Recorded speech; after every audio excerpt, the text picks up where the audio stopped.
लोकसभा निर्वाचन माहौल भितर जेल रे अछंती दिल्ली मुख्यमंत्री अरविंद केजरीवाल। दिल्ली अबकारी नीति रे अर्थ हेरफेर अभियोग रे केजरीवाल को गिरफ्त करा जायछि। तेबे आप ईडी रो कार्यानुष्ठान को बेआईन एवं राजनैतिक उद्देश्य को प्रणिपात अभियोग करि आसुथिला बेले एबे गिरफ्तारी विरुद्ध रे बाहरिछंती इंडी मेंट। आसंता 31 रे इंडी मेंट दल दिल्ली रे मेगा रैली करबा घोषणा करा जायछि। आज मेंट दल सहयोगी आप कांग्रेस सांबादिक सम्मेलन रे एने सूचना दैछि। केजरीवाल को गिरफ्तारी विरुद्ध रे रामलीला मैदान रे रैली रो आयोजन हेबो बोली मेंट दल पक्षरु कहिछि।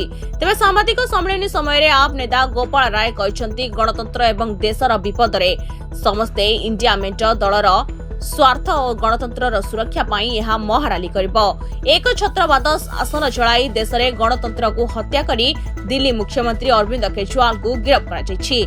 जो माने संविधान एवं गणतंत्र को भल पाउछंती सम्मान करूछंती सेमानक उपरे राग अछि। जणे परे जणे विरोधी दल नेतांक विरुद्ध रे मिछ मामला दायर करबाकू मोदी केंद्रीय तदंतकारी संस्थार अपव्यवहार करुथबा आप नेता गोपाल राय अभियोग करछंती। सेबटे कांग्रेस दिल्ली मुख्य अरविंदर सिंह लवली कहिसंती मार्च 31 रे हेबाकू थिबा महाराली राजनैतिक नुह बरं देशर गणतंत्र को बंचाइबा एवं केंद्र विरुद्ध रे स्वर उत्तोलन करबा।